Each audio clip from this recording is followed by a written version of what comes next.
त्याचंच फळ म्हणून आमच्या कुटुंबात सर्व काही सुखी होतं. रोहित आणि मोहित माझी 2 मुले आणि आकांक्षा हे मुलगी होती. मुलगी सगळ्यात मोठी असल्यामुळे तिचं लग्न लवकर केलं आणि ते सासरी नांदायला गेली.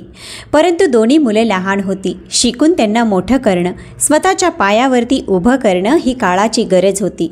कारण मुलांना आज आम्ही शिकवून मोठं केलं, चांगलं नोकरीला लागली तरच उद्या मुलं आपल्याला सांभाळतील, अन्यथा मुलं देखील आपल्याकडे बघणारसुद्धा नाही. शेतामध्ये काम करत राहिली तर आमच्या म्हातारपणीचा आधार हा कमकुवत असेल, हा विचार मनात ठेवूनच आम्ही दोघं पती पत्नी खूप कष्ट करत होतो. आम्ही शेतात कष्ट करून मुलांना सांभाळले, शिकवले आणि मोठे केले. माझा मोठा मुलगा पोलीस आहे तर धाकटा मुलगा वकील. दोघेही सरकारी नोकरीला आहेत. मुंबईसारख्या मोठ्या शहरात दोघेही राहतात, तिथेच नोकरी करतात. एक दिवस माझे पती मला म्हणाले, अगं सुलोचना, आपण आपले मुलं एवढ्या मोठ्या शहरात राहतात, कुठे नोकरी करतात, काय खातात, नक्की आपण पाहू तरी. हा त्यांनी हट्ट धरला. मी म्हणाले, नको, मुलं महिन्याला एकदा गावी येतातच ना, उगाच शहरात जाण्याचा हट्ट धरायचा नाही. परंतु माझे पती यांनी माझं ऐकलं नाही आणि ते सतत मला हट्ट करत राहिले. मला देखील असं वाटलं की यांनी जाण्याचे एवढंच म्हटलं आहे तर आपण जाऊया. मी त्यांच्या होला हो दिलं आणि त्यांना मी म्हणाले, एकदा आपण ही गोष्ट मुलांच्या कानावर घालू. परंतु त्यांना अजिबात ही गोष्ट मान्य नव्हती. आपण मुलांना न सांगता तेथे जाऊ. नक्की मुलं कुठे राहतात, कशा परिस्थितीत राहतात हे आपल्याला देखील कळेल.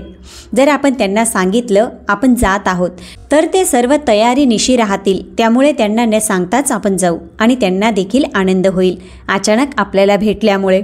यासाठी सुलोचनाबाईंचा नकार होता. पण शामराव यांच्या पुढे त्यांचं काही चालणार नव्हतं हे देखील त्यांना मान्य होतं. म्हणूनच त्यांनी जास्त काहीही न बोलता मुंबईला जाण्याची तयारी सुरू केली. सुलोचनाला नेहमी असं वाटायचं, मुलं प्रत्येक महिन्याला गावी येतात, मग एवढ्या लांब मुलांना भेटण्यासाठी का जायचं, उगाचच आपला वेळही जाईल आणि खर्चही होईल. म्हणूनच त्या नकार देत होत्या.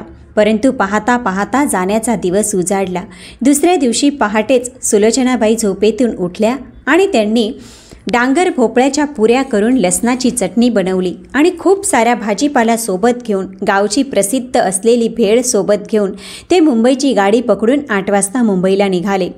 शामराव दादा यांच्याकडे त्यांची मुले राहतात. तो पत्ता तर होताच, कारण की खूप दिवसापूर्वी त्यांच्या मुलांनी त्यांना पत्ता दिला होता. शामराव थोडे शिकलेले असल्यामुळे त्यांना शहरात फिरायला अजिबात अडचण नव्हती, कारण त्यांना प्रत्येक गोष्ट वाचता लिहिता येत होती. आजूबाजूच्या लोकांना विचारत ते मुंबईपर्यंत पोहोचले.